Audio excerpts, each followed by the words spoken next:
Here's what's coming up in episode 198. Kaleb Higgins from The Second Empire Strikes Back. Some people, they buy these houses, they redo them, but they never even think to look at the past. The first thing I did when I bought this place was hire a historian. If I can find the history of something like this, then it means all the more. Very early on when I started working here, especially when I started working here more at night, I did announce, hey, I am here to bring this place back. I'm going to do right by you guys. If there's anyone here, more than welcome to stay. Don't bug me while I work. We'll get along just fine. But as I'm showing the front of the building and I'm panning down for the mansard, there's a little head that comes out and looks out of one of the windows. I really want it to be something, a jewel for my city, a jewel for people to come visit, and really a museum that people can come in and be a Victorian for a day. I wish I had that experience when I was younger.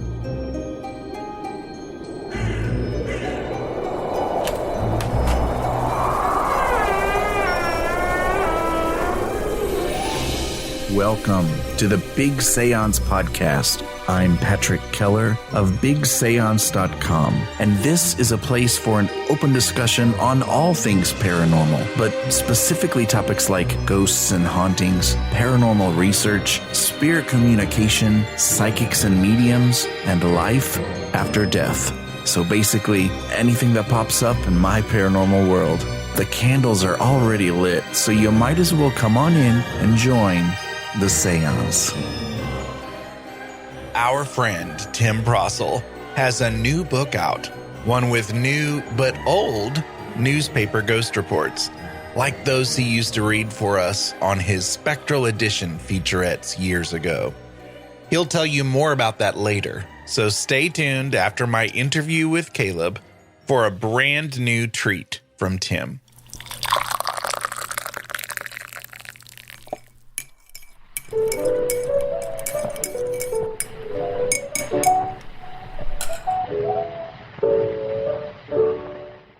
Y'all, I have to tell you about my guest today, which is Kaleb Higgins, and about his channel called The Second Empire Strikes Back. And I was just explaining to Kaleb that one of my listeners, one of you out there in the Big Seance Parlor on Facebook, introduced us to Kaleb and his work, and his channel, The Second Empire Strikes Back, has kind of exploded recently. And I can proudly say this is in my St. Louis area. And I am so excited for where this is going. I am now a fan of this project, and we're going to talk all about it. I am just so excited to have him here. So first of all, Kaleb is an amazing artist of so many kinds. We can't narrow down what kind of artist Kaleb is right now. And he spent some time in LA, and he has a deep love for old things and history. And just recently, fairly recently, he purchased a 3-story Second Empire home in St. Louis that was built in 1889, I believe. And the YouTube channel has almost 120,000 subscribers now. It's grown fast and it's still growing. They have their Coolio little plaque from YouTube. And the plan is to take this home back to a period correct Victorian home. And this YouTube page, once a week, Kaleb and his girlfriend Kim will take us through what they've done in the week. And it's sometimes very slow. And sometimes it's a lot of stuff that goes on. But it is such a fun journey to follow him through the house. And you get to know about this house. And there's a history of the house. And Kaleb, you are so passionate about the history and sticking to, the story and not doing something just because someone says it needs to be this way, but there's a reason for why you do it.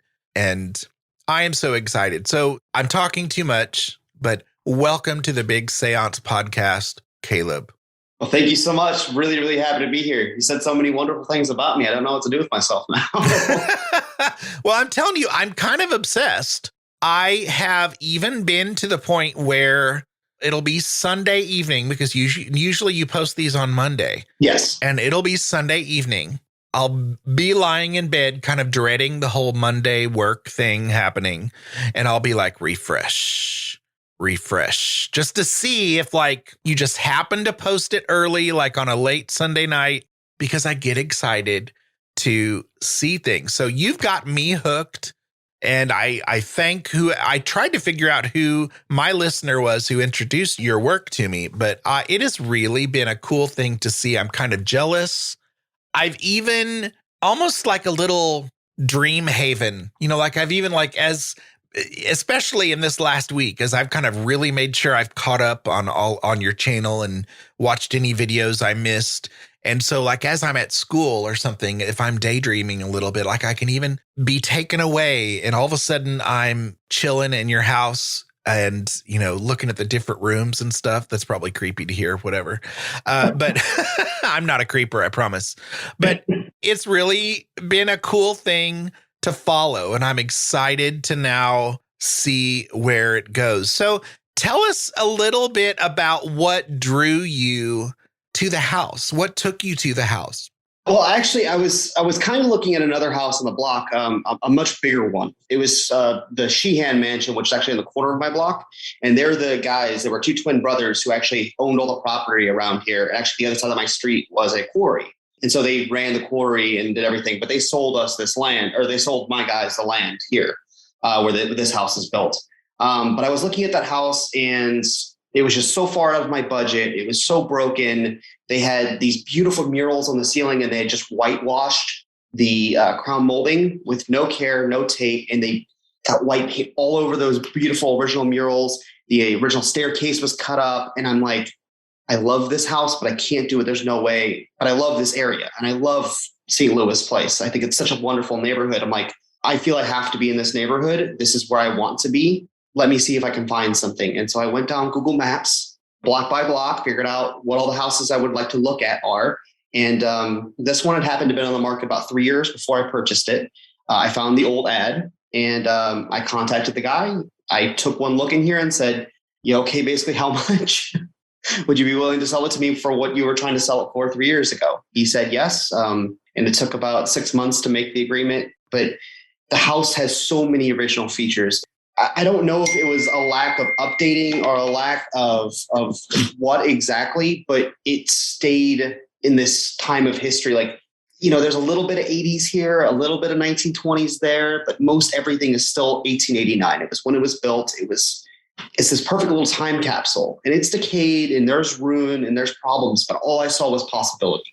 And I mean, this is a dream home of mine. Like I've always, even since I was a kid, like been like really into things like the Titanic and stuff like that, which is why I had to have my lamp here because I need a newel post lamp, just like the grand staircase. So I've always kind of been attracted to things like that, things kind of from that time period. Late Victorian, Gilded Age. It's just such gorgeous stuff. And it was all really well made. And I mean, this house is a testament to that. It's been deserted and abandoned for, since 2008. What does that put that at? I don't do math. I teach music. Yeah, me neither. I'm an artist, so I can't do it. It was a decade and a half, decade or two that this house was abandoned, and water was coming in. The roof was bad, but I found no mold unless it was on drywall. Drywall is the only thing that molded in this house. So it's like modern materials were the weak ones. The ones that are in here, all the wood, everything, it's just strong, and it's been put under tremendous stress, and it's held strong. Yeah, I feel like you were amazingly lucky with what was still there. But at the same time, because I know enough about you and your work already to know that you like that challenge. And so if you all of a sudden just picked up this perfect gem that landed in your lap with no work to do, how boring would that be? I'd be really bored. I've had to find another house or something, or I'd be painting more, or I'd be doing something. My hands don't sit idle for very long, almost ever, because I like to be doing something, or I have to have like a pencil and I'm twirling it in my fingers. I have to be doing something. Like I'm just that kind of person. But I mean, this stuff to me it's fun. It's a challenge. It's great to just improvise and figure things out because I'm not professionally trained in any of this stuff. My stepfather was a carpenter growing up. So I did learn some basics there, and most of my family's blue collar, so I know a few things from that. But most of the stuff is just kind of trial and error, me figuring it out, watching videos on YouTube, things like that. And I mean, it's great we live in today's age because if you want to learn something, the information's out there. Go get it. So it's really a great time, I guess, to be alive. Yeah, and I think, while I am far from being the manly man that goes out and does projects in homes and refurbishes things and builds things, my father by trade is a cabinet maker. And so I can appreciate things like that. And I can sit and watch it and be like, oh, okay, I can see what's going on there and be fascinated by it. And I would suck at it and would, do it for 5 minutes and lose interest myself. But I can appreciate when I watch somebody else do those kinds of things. Will you please share some of the specific history of the house? I mean, you've got really great videos that tell the history and kind of the biography, but it was built by, well, I guess I don't know if it was built. Was it built by Charles S. Brown? Well, he's the owner. He paid for it. I don't know how many of his own tools he came out here and was working on it. I'm not quite sure. It is actually one of two. So it was built in 1889. It is a clone, actually, of the next door neighbor's house. That is so fascinating to me. And it's not there anymore. No, I heard it was tore down in the mid-90s. Okay. From speaking to some of the neighbors and stuff, supposedly it's split up into multiple apartments, like most of these larger houses were. And I guess the people were unruly there, didn't take very good care of it, and it met the wrecking ball, quite unfortunately. If I hit the lottery, Mr. Hall's house, which is that house that would have been there, will be coming back because it's part of the story. These these two houses didn't exist independently almost ever, to the point where the two families, Mr. Brown, my guy, and then Hall, the guy who had the other house, when Hall died, Brown adopted Hall's daughter. Wow. Like they were very interlinked, intertwined. They were almost family themselves. Like they both left from New Jersey together to come here to start this company, Hall and Brown Woodworking Machine Company. And part of their factory still exists on North Broadway here in St. Louis in the near North Riverfront area. And it's kind of cool. Like they sent machines to the World's Fair and they were kind of part of a lot of the local history here. And, it's not like the most extravagant house. It's not the biggest house.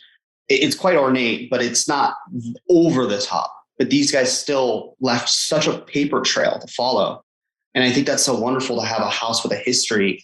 I think some people, they buy these houses, they redo them, but they never even think to look at the past.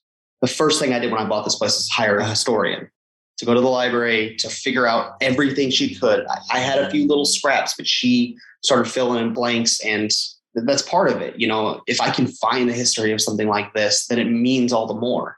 If I can see a photo of this person, now I know who I'm building this for, who I'm returning this back to for. And so it just makes it, 1,000 times more exciting for me. And I think one of the cooler things is, so the second owner was a guy named Dr. Joseph Yenneman. He was a veterinarian. And I think it was really cool because I had a metal detector guy come out, Phil, and he found dog tags, little vaccine tags, 6 of them in my backyard. It's just cool to see the connections, or I've had people come over and tell me, oh yeah, in 45, I was really little, but I remember bringing my cat here. So it's like the cat got fixed in my basement and they remember the cat and coming here as a kid. It's wild. I totally envision in the future, and this might also be because maybe you've mentioned something about this, but I can totally see like little display cases here and there, like this was found here and this is a piece of history that we learned about this room. Or listeners might be thinking, why in the hell is this kind of content on the Big Seance podcast? Well, what makes your channel and your work fit in perfectly with our kind here at the Big Seance is that you are truly bringing something back to life. And just like you were saying with finding a historian and wanting to connect to that stuff before you start your work. And this mansion is something that has a history, and it's a history that's connected to humans who had their own lives and passions and their own legacy.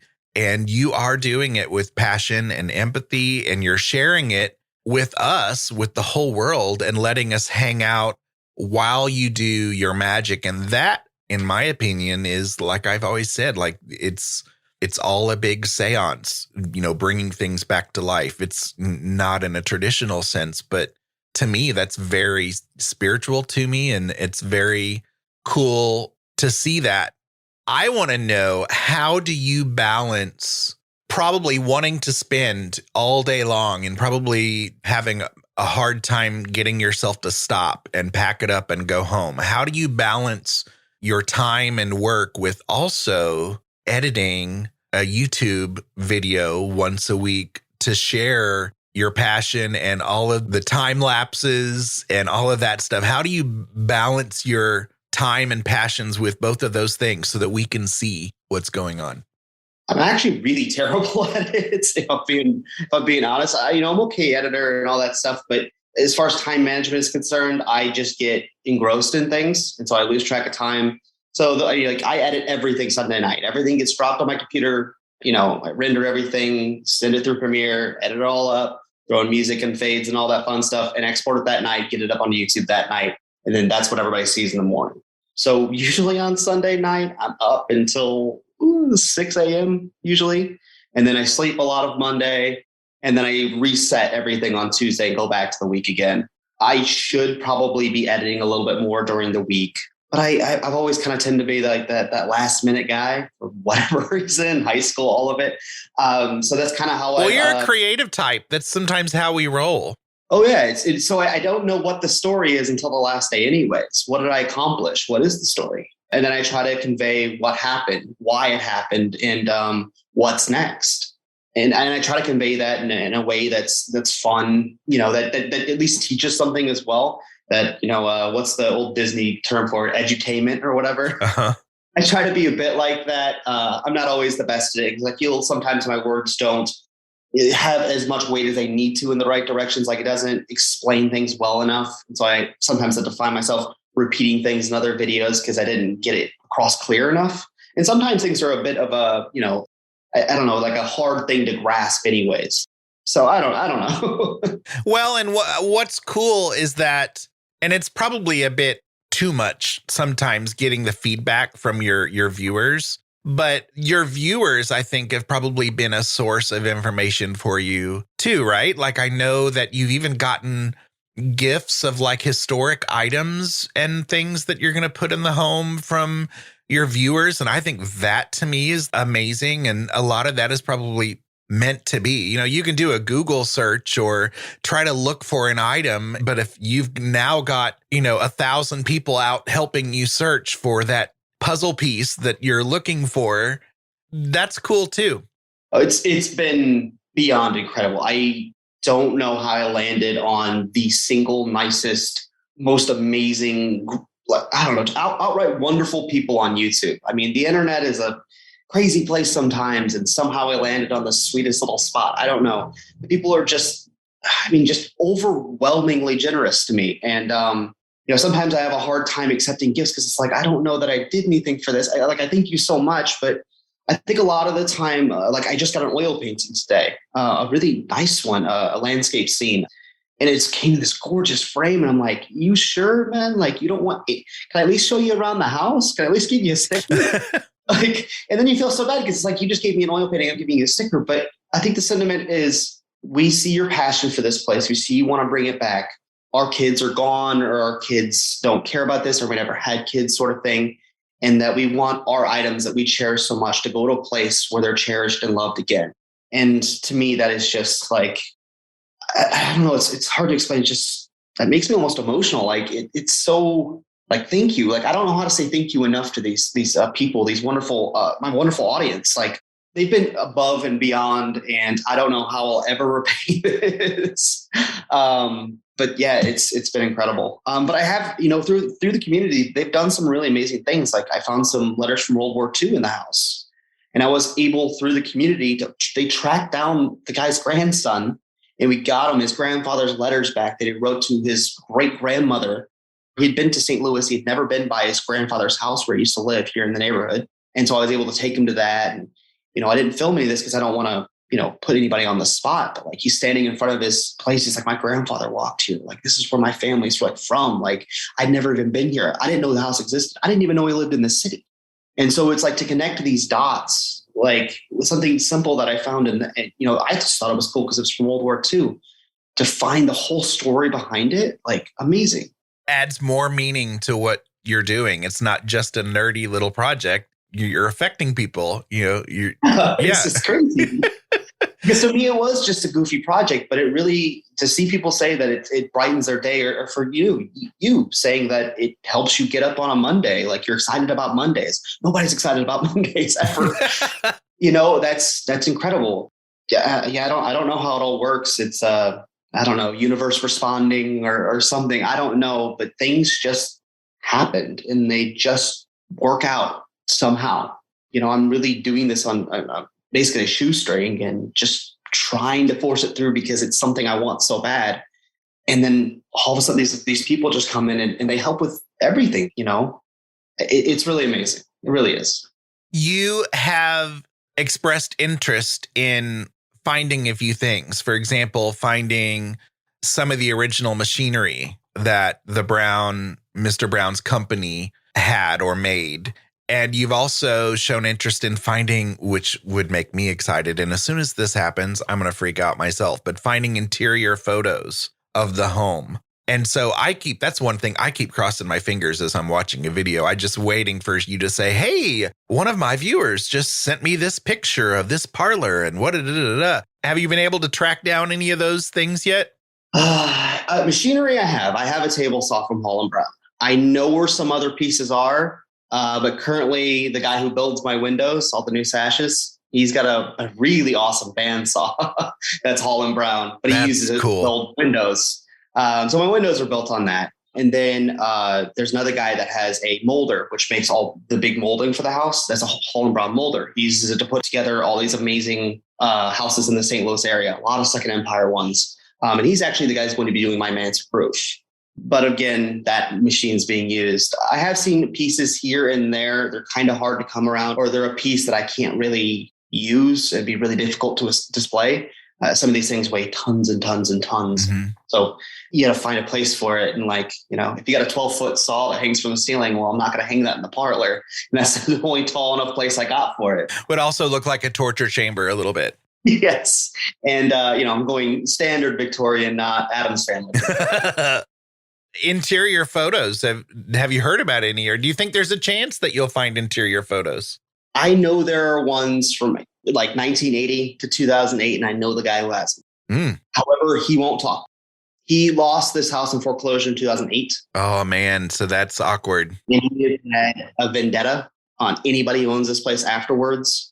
He actually owned the Hall land, the plot next door, which I do not own, and sold it. But he sold it in a way that he had written him many letters and offered money for just photos. And he asked if he would be interested in selling the land and things like this. And he, put it on Realtor.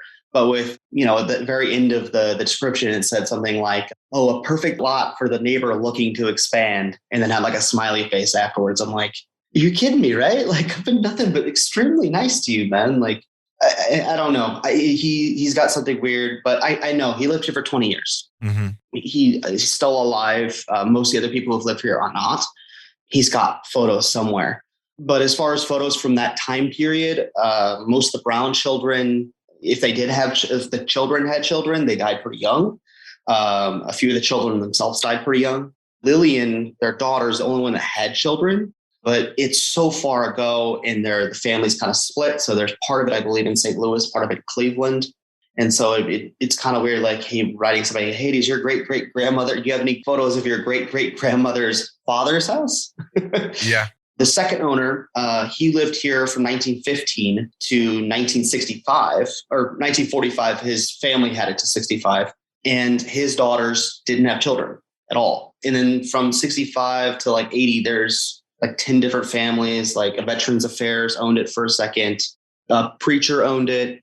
He's dead. So a lot of different people have owned it, but so many of them are hard to track down. And the original two families, which would be the most ideal for me to have photos from, are kind of hard to. Yeah. I don't know where you find it.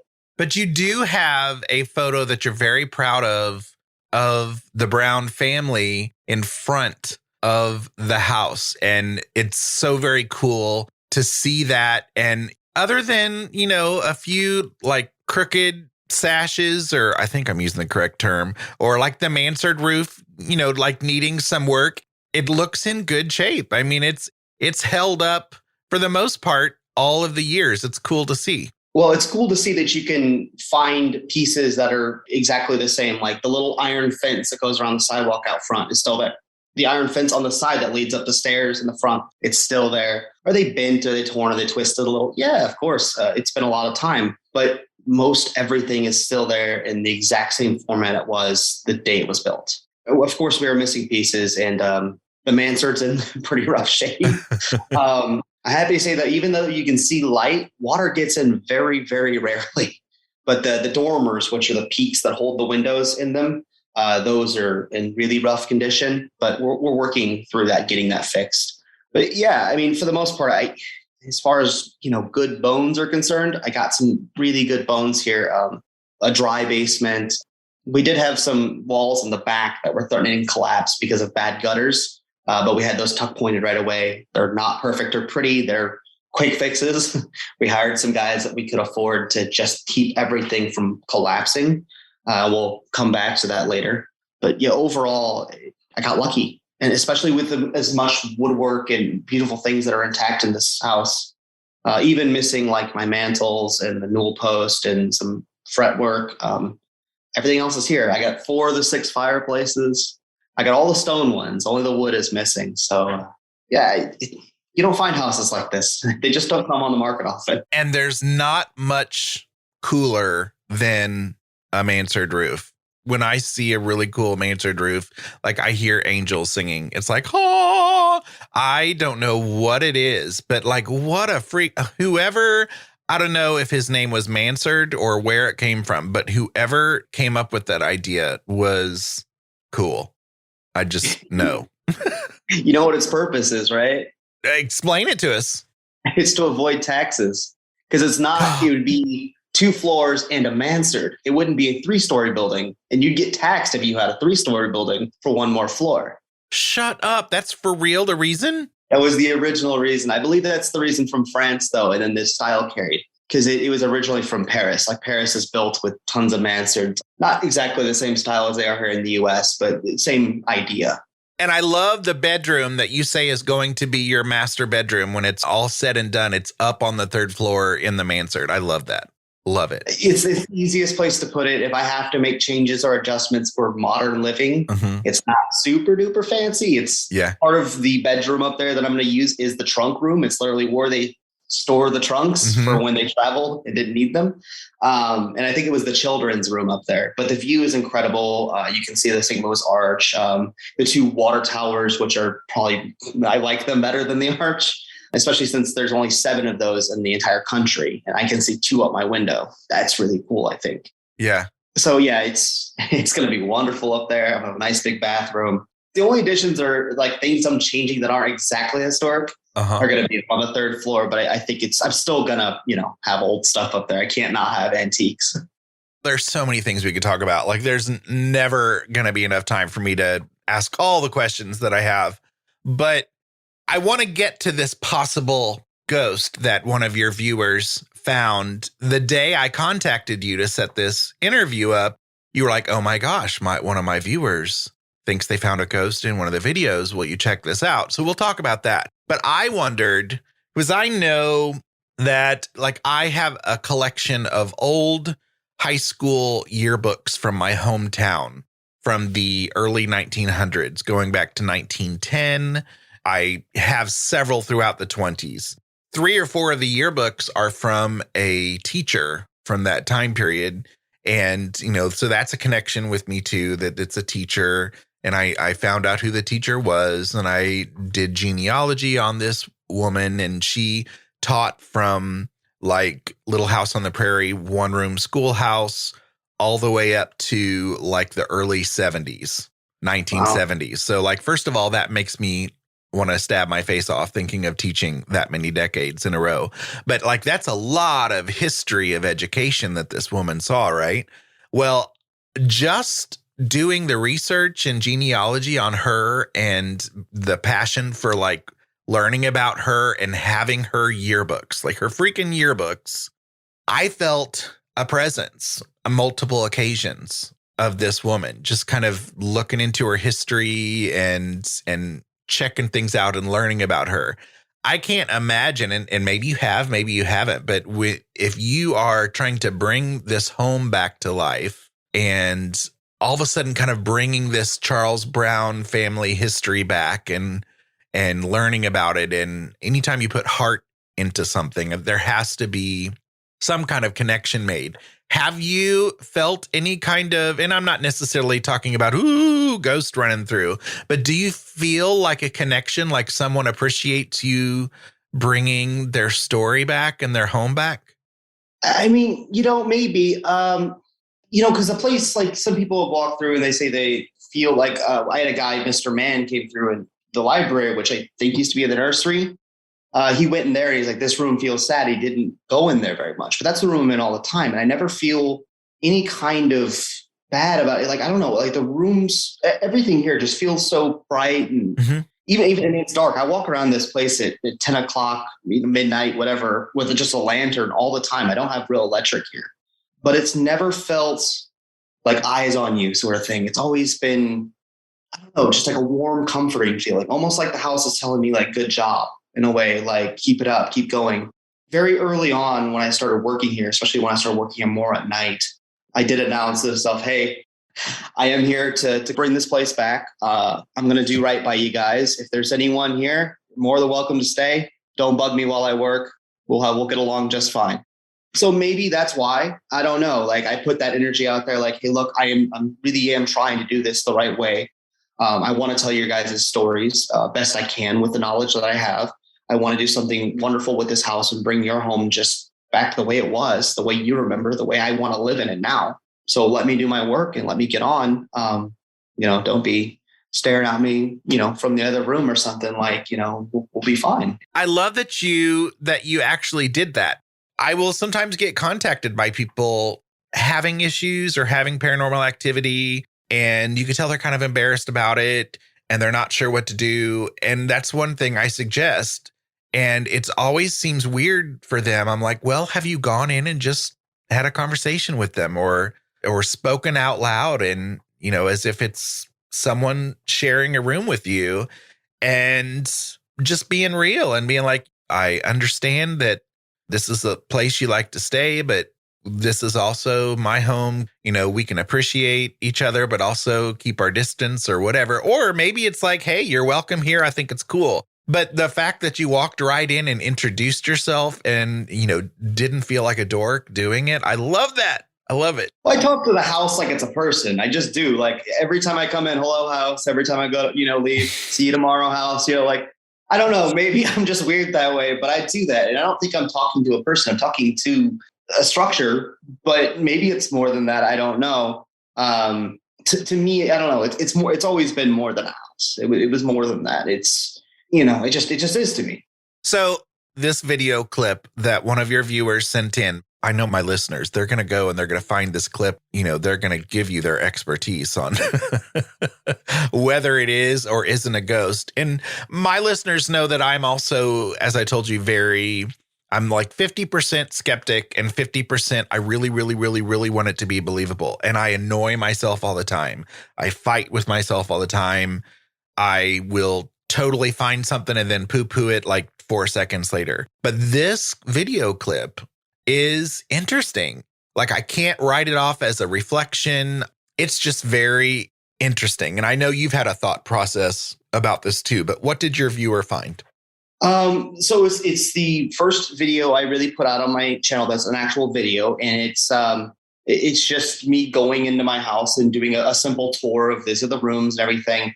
But as I'm showing the front of the building and I'm panning down from the mansard down to the front door, there's a little like head that comes out and looks out of one of the window just above what is a big glare of a cloud. And to be honest, I don't know what it is. It looks a lot like my father. Mm-hmm. Really, really don't remember him being here. And so it could be easily read off as, oh, it's my dad being a ding dong, knows that I'm filming and just wants to peer out the window right as I'm getting the shot. But like, even in the other shots, like I look outside, his car's not there. So I'm like, has he seen it? What does he think? Does he think, oh, that's me? He's like, no, I don't think I was there. And I talked to my girlfriend and she's like, I know it was just you and me. And then it was just you the other time, right? And I'm like, yeah, because I shot it over 2 days. And so I'm like trying to rack my brain about when was the shot? Was he even around? And so I'm like, I'm almost positive he wasn't here, but it really looks like him. Now, one thing that I questioned in my brain, and this would have been early on, so your first video, so you probably hadn't replaced any windows or anything, right? So that glass in the window, was there any wave in the glass? Or that piece I think might have been replaced because that window is kind of fallen apart, and that's one I think they have replaced. So in that specific pane, I don't think so. So that's one thing I wondered. I'm like, could like any kind of warped or like waved glass like pick up any like form as you're moving? Because, you know, the camera's moving. I'm like, so that's the only thing in my brain, and it's not even that strong because it does look interesting. So I do want all of my listeners to go check that out. And I know you'll let me know what you think, or reach out to Kaleb and let him know what you think. Who knows? You'll also probably have people telling you that you have aliens in your house, or Sasquatch is hanging out in the upstairs bedroom or something. Who knows? We're weirdos. No, I've gotten the craziest one recently, or not even recently. It just happens here and there. It's, I'm going to say it wrong, but they keep saying it's the Tartarians or something. Oh, a Tartarian house. I'm like, what are you guys talking about? It's like some advanced civilization that people couldn't build these houses today. I'm like, people could build this today. I'm like, it's expensive. That's the problem. What do you want about? Yeah, Paranerds, we're weirdos. Yeah, we got a few of those weirdos. And I speak that out of love. We're all weirdos. So yeah, I'm sure there's some people listening now going, mm-hmm. Yep. Oh, yeah. They're totally there with you. Hey, believe what you want. It was just that guy's comment was really rude. And I'm like, oh, you're not going to expect me to believe something, especially when you're like cursing at me on YouTube. Not going to happen, buddy. If you're polite about it, hey, I'll hear you out. Like, I'm curious to know what insight you have on that. So, well, I do have to say, way more than a podcaster, you have to have a really thick skin if you're going to be a YouTube personality.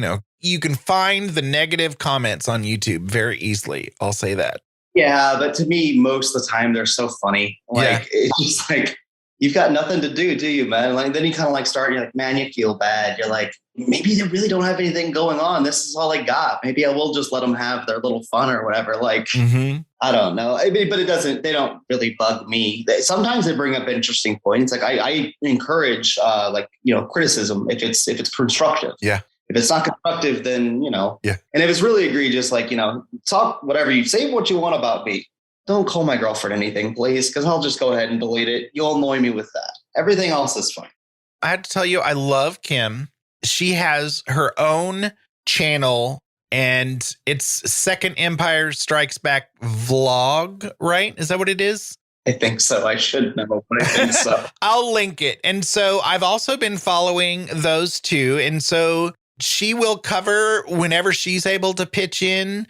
It's always that's exactly how it would be if I were to show up and say, okay, Kaleb, I want to help you today, but you're going to have to tell me what to do, like that kind of thing. So you have to find Kim a job sometimes, and Kim will kind of cover that and do her own time lapses. She tends to give her feelings and thoughts more about it. And I feel like she does sometimes, where I'm like, oh my gosh, this is going so slow. I can tell that she wants it to go faster, and I'm right there with her. I'm like, oh man, I know. I just want it to miraculously be done next week. But what I love about her channel is that she takes everybody on all her antique shop stops. Yeah. And that is fun. Because I do like, my husband and I like antiquing, but I don't always have the energy to just go for 2 hours walking through an antique shop. And I get to just watch all the cool things that she films. And she's gone to some of the same ones that I've been to. And I'm like,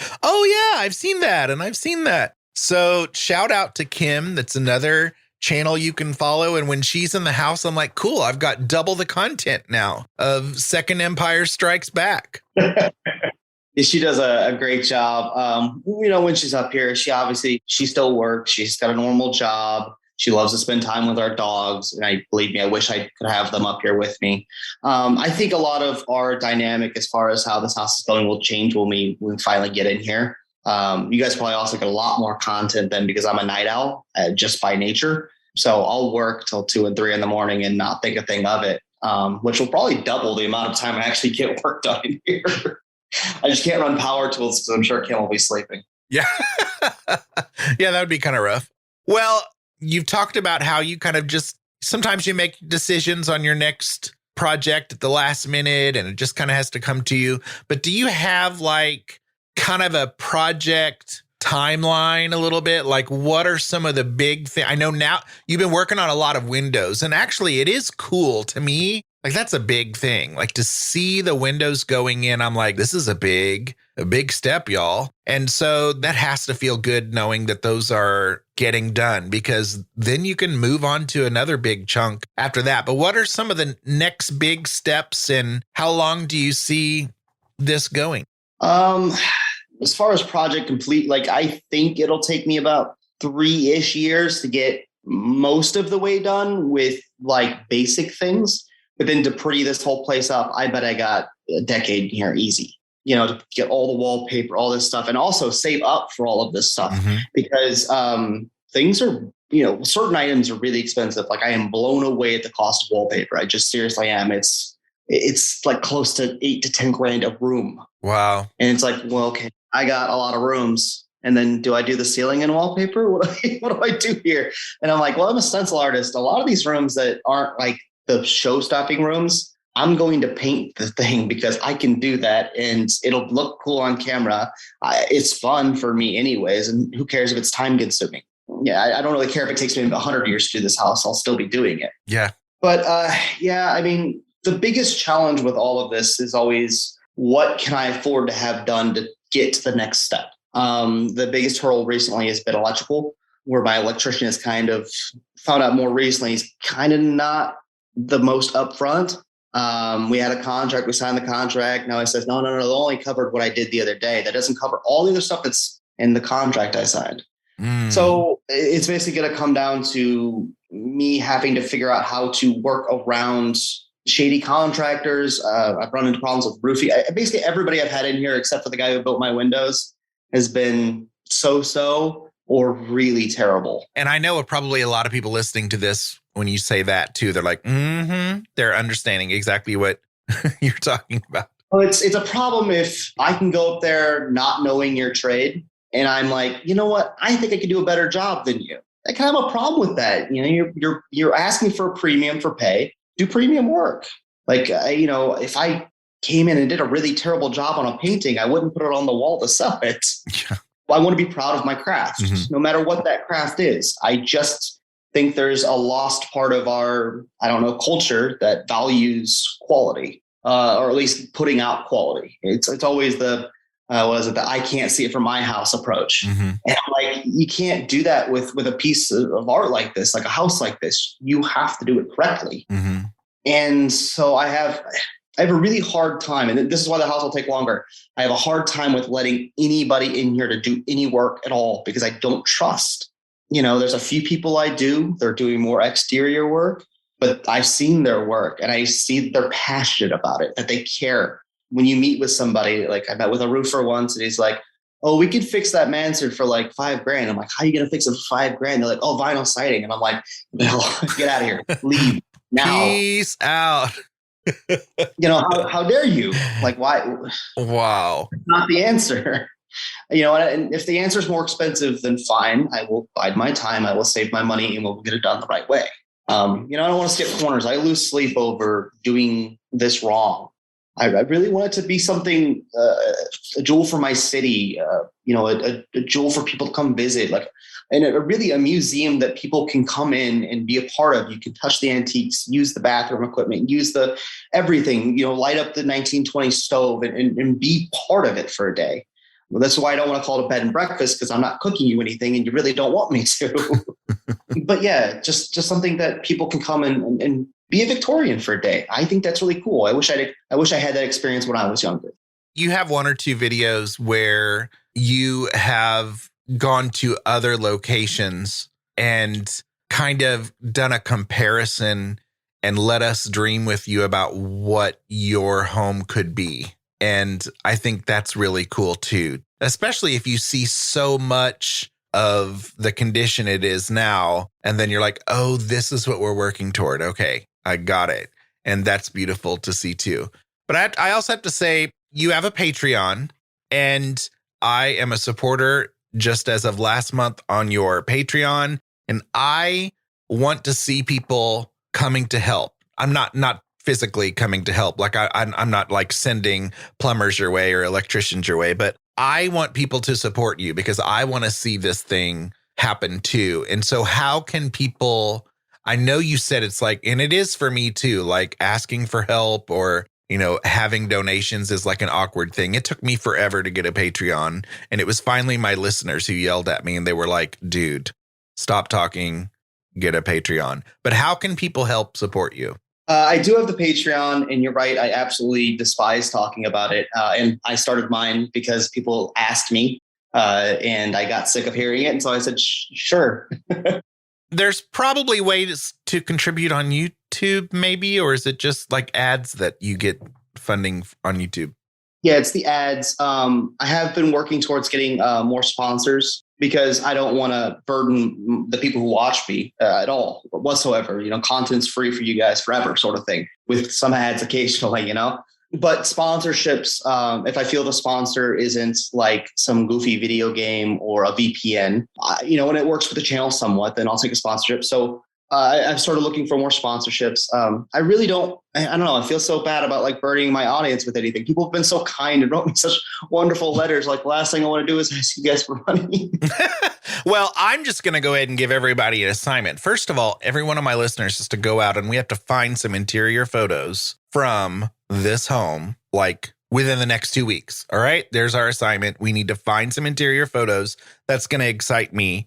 And selfishly, I want you to go and I want you to find a way, even if it's just viewing their channel and checking it out. I want everybody to go and figure out how you can support it because I want to see this thing happen too, because I am now obsessed with it. And I want to give you the opportunity to also just talk about your art, dude. Like before we're done here, talk about you. I mean, you have some amazing art out there. I even creeped like your old YouTube channel from like however many years ago and saw some of those time lapses. I mean, you do some cool stuff, and your models on the Second Empire Strikes Back channel, you've shared some of the models that you've done. Share just about your work as an artist in general. Yeah, just from an early age, got kind of really into graffiti. Of course, Banksy was really big at the time. So I'm like, well, I want to do stencils.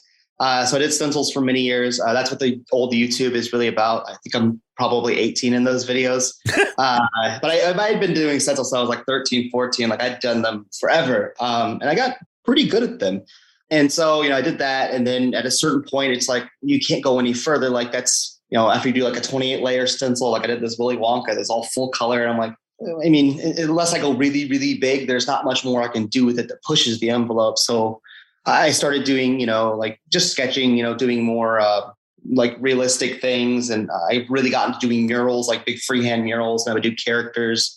I painted a lot with my buddies over in Germany over there and kind of learned some of the, slightly German styles, I suppose, of mural art. And then, being and traveling and seeing all these places I really love. I've like from a really young age, I've loved model trains, and I really wanted to get back into that, but I wanted to use the pieces and versions of my art that I had learned over the years and bring that to, modeling. Because, there's a lot of model railroaders, but, there's only so many trestles you can build and little trees you could poke into foam. I wanted to do something different. So I started building subway stations. So I started out with a New York one, and then I built Berlin, Chicago, Tokyo, and everything I've done has been really gritty and lots of rust paint. And I hand built all the little lights. And y'all, these models are so good. Like Hollywood could use these models. They're really cool and detailed. Well, that's kind of how I, if I see something in my head and I want it, to come to life, I'll work really hard on that. Like just that one Berlin piece alone took, I think, about a month and a half. Now, of course, I'm not terribly fast at anything I do, but I take my time and I do it as correctly as I can. And then I do it better the next time and, repeat, rinse, recycle. And then more recently, I've been doing more realistic oil paintings because I wanted to learn how to paint. Well, try to paint like a master. Mm-hmm. They're okay. They're not like anything to write home about, but they're competent, I believe. I'm also excited for once you get to that place in the house where you can put your touches on, like mantles or whatever artwork you're going to do in the house. That'll be cool to see too, and kind of move into that stage of more creativity in the home. Oh, I'm excited for that. It's going to be cool, I think, because I really want to do a portrait of Mr. Brown and the Yenemans. I think that's cool. I just want to get as many photos of these people as possible. And I think somewhere a little further back in the home, I'll hide me and a Kim or something. Over like maybe in the dining room or something. But, all glory goes to the original two owners, I think, because they've got the biggest paper trail. And then somebody later, once they buy this place and do their thing with it, they can put up my photo a little further up. And Kim gets to have her own room too, right? Is it a crafting? She does crafting type things? She wants to do more crafting things. Yeah. She's had an interest in wanting to learn some more things and do more things. And, just a space for her to do whatever she wants, I think is really important to have. And so she has the old maid's room. Because most of my projects are a bit bigger, I did take the library, which is a bigger room.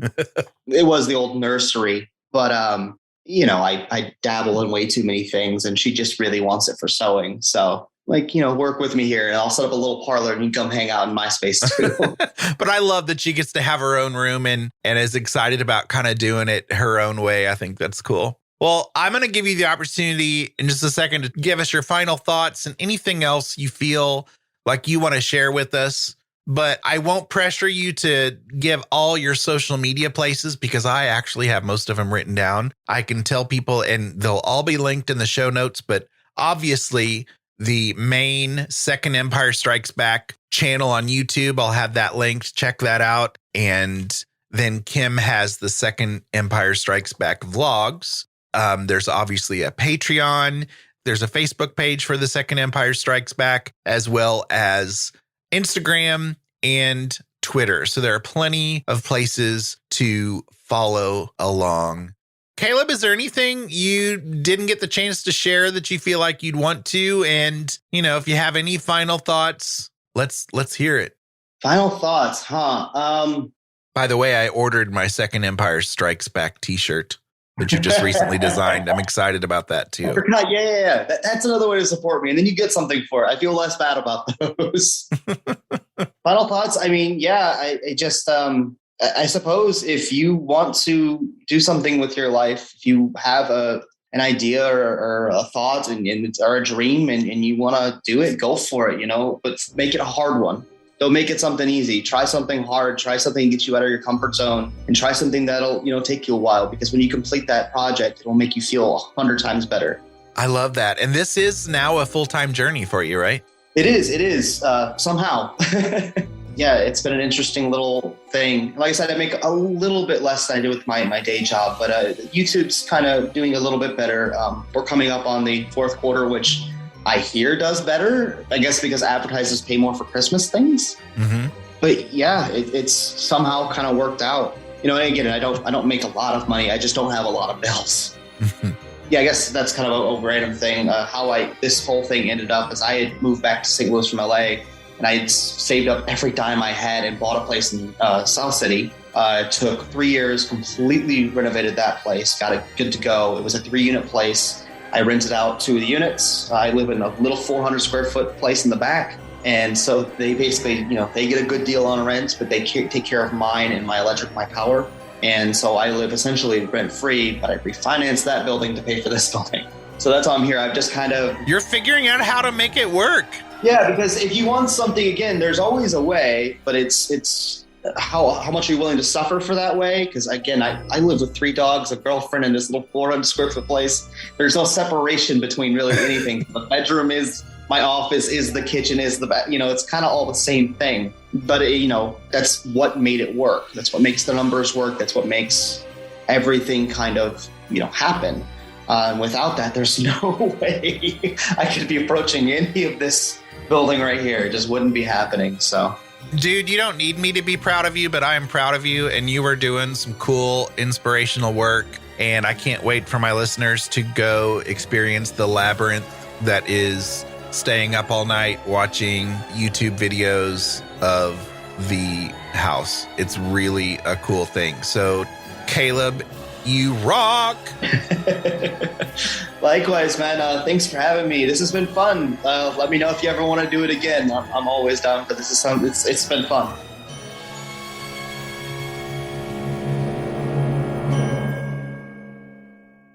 Gosh, it feels like old times to say this. Here's Tim Prasil with a brand new installment of Spectral Edition. Welcome to Spectral Edition Railroad Extra. I might have overdone that. Anyway, I'm Tim Prasil, and a few years ago I put together a book of actual newspaper reports about ghosts. They all came from U.S. newspapers published between 1865, the end of the Civil War, and 1917, when the United States entered World War I. It's titled Spectral Edition. Well, much more recently, I found myself exploring anything involving railroad ghosts. And I have a new book titled After the End of the Line, Railroad Hauntings in Literature and Lore. It has a lot of fiction, a little bit of poetry, some true ghost stories, and, yes, newspaper reports. I have 3 stories for you. They're pretty short. The first one was originally published in the Detroit Free Press, but I found it in a magazine called The Railroad Age. It was published on August 30th of 1883. It doesn't have a headline, at least not in this magazine. From time to time, hints have been thrown out concerning the haunted engine of the Detroit, Lansing, and Northern Railroad. Of late, so much has been said that your correspondent determined to inquire into the matter. The engine, number 20, is run at Edmore as a yard engine by Cal Piat, from whom I learned that the locomotive had been the means of causing the death of several people, and only last spring it ran over and killed a man near Portland. The side which has run over the bodies keeps up a constant groaning and moans like a human being in distress. It has since been oiled and everything done to stop the noise, but it had no effect whatever. The latest freak in which it has indulged occurred one day last week. The engine was standing on the track and the engineer standing beside it, but no one was touching any part of the machinery when the bell commenced ringing and continued for several seconds. Several persons standing by witnessed this and say they would swear that it was a fact. Engineer Piat says that he is not naturally superstitious, but he doesn't know what to make of it. That's certainly one of the strangest stories in the collection. This next one is not. It's spooky, but it's fairly typical of the kinds of articles that I found. It was originally published on the front page of the Indianapolis Journal on January 17th of 1890. The headline is Ghost Without a Head, a midnight phantom that is terrorizing employees of the Lake Erie and Western Road. Findlay, Ohio, January 16. Trainmen on the Lake Erie and Western Railroad between Findlay and Fostoria are greatly disturbed over what they claim is the ghost of a dead freight conductor. The conductor was killed one night last November about 8 miles east of this city by this train breaking into 2 sections in such a manner that he was thrown to the track from the car on which he was standing and was beheaded by the wheels before the train could be controlled. This accident occurred near the little town of Arcadia at a point where dense woods nearly arch the track above the rails, and here it is, the trainmen assert, the ghost of the mutilated conductor who was known in life as Jimmy Welsh makes its appearance nearly every night as the midnight train going west from Sandusky reaches the spot where Welsh met his fate. The engineer and other officials of the train say that when these woods are reached, an object looking like a headless man comes walking slowly out towards the track with a lantern in its hand, which it waves backwards and forwards as if searching for something. The trainmen are positive that it is the ghost of Welsh hunting for the head, which was severed from the body by the car wheels. They insist that this object is plainly visible until the engine passes by, when the phantom slowly turns and fades away among the trees. 2 crews have already abandoned this run and have been transferred to other divisions of the road on account of this alleged ghost. And the engineer who brought this train through last night was so terrified over encountering this headless conductor that when he reached this city, it was with difficulty that he was persuaded to stay on his engine until relieved at Lima. He said that he would not pass through another such experience for any sum of money. No other trains are annoyed by this ghostly conductor, but this is explained by the fact that no other crew passes the spot where poor Welsh lost his life at the time of night, where he was decapitated by the wheels of his train. The story has thoroughly alarmed all the employees of the road, and unless the spirit of Jimmy Welsh is appeased in some way, this midnight train will have to be abandoned. Now, that might seem like an overreaction to the ghost. Let's just stop running the train. But in my introduction to the collection, I referred to an article written by a railroad manager advising other railroad managers on how to deal with the situation of your men having seen a ghost and either requesting a transfer or flat out refusing to run the train. Apparently, it was not uncommon. This last ghost story isn't a newspaper article. It comes from a book called Real Ghost Stories, and these tales were collected by a man named W.T. Stead. He was a publisher and editor of a magazine called Review of Reviews. They reviewed books and other magazines and had all kinds of articles in there. Stead was very interested in spiritualism and obviously in ghosts. He gathered these stories, put them together in a book. There's one more thing I need to mention. There's a footnote for this in my collection of railroad ghost stories. It explains what a dead house is. It's basically a structure to house the recently dead. So it's kind of like a morgue, but a freestanding building. All right. One of the best, and at the same time one of the simplest ghost stories I've heard from my friends was that which was told to me by the manager of Mr. Burgess, who used to print the Review of Reviews. Mr. Archer is a brother Tynesider. When he was a youth, he was employed as a telegraphist at the Gateshead railway station. At the end of the platform stood, and possibly still stands, the dead house, which was an eerie and unpleasant object to young Archer, who was on night duty at the station. When he left his office in the early hours of the morning, he was always uneasy in passing the dead house, and was always exceedingly glad when he could find anyone to accompany him while he was in the immediate vicinity. One morning, about 2 o'clock, he came out upon the platform and was walking in the direction of the dead house, feeling that he would have to go past it alone. To his great delight, he saw standing on the platform at a short distance in front of him the familiar figure of a man in the employ of the railway company. Hoping to secure the company of the workman past the dead house, he stepped up to him when, to his utter astonishment, and with no little dismay, the figure vanished into the air. Feeling very uncomfortable, but not knowing what to make of it, he went to the signalman at Greenfield and told him he could not understand it. He had just seen... Stead puts a line here because he doesn't want to name names, so... He had just seen standing on the platform, and when he went up to him, he suddenly disappeared. The signalman looked rather astonished and said, "You have seen..." "It is impossible. Did you not know that he was killed yesterday and his body is lying in the dead house at this moment?" It was now Mr. Archer's turn to be dismayed. He was perfectly certain he had seen the man, and yet the man was dead. I like this story. It's very tidy. A young man wants to not see a ghost, so he goes to a coworker for some company. Turns out the coworker's a ghost. As I mentioned, there are all kinds of stories in After the End of the Line, railroad hauntings in literature and lore. There's some fiction, there's some true stories like this one.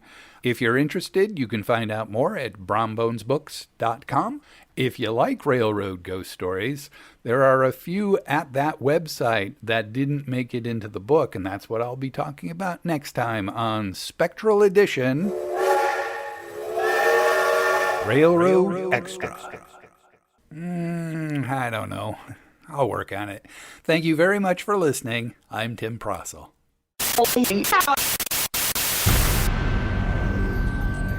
Thank you to the following super Paranerds who support the show at patreon.com/Big Seance. Daryl, Anne-Marie Sullivan, Genesis, Natalie N., Kim Robb, Josiel Lorenzo, Susan Davey, and Amy Park Gedicke.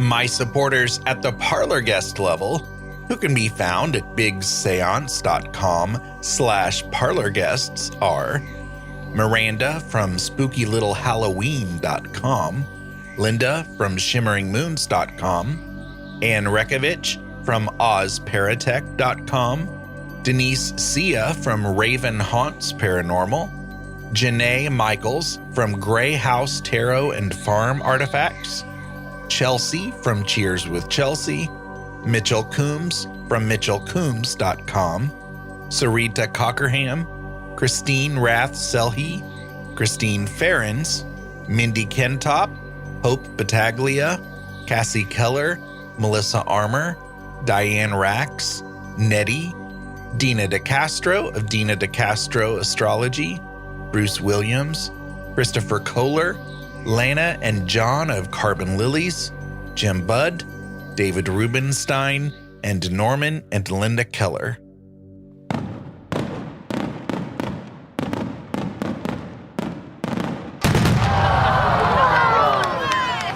That sound you just heard was the Above and Beyond There's Not Even a Category for Your Level of Support fireworks display. Because I have 6 awesome listeners who support the show at the $10 level. Peggy Hagan, Glenna Becker, Steve Skinner, Kevin Gilbert, AJ Meredith, and James Wilfong.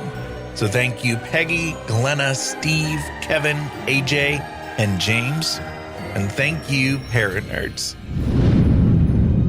For show notes, including links to anything we may have mentioned in this episode, visit bigseance.com.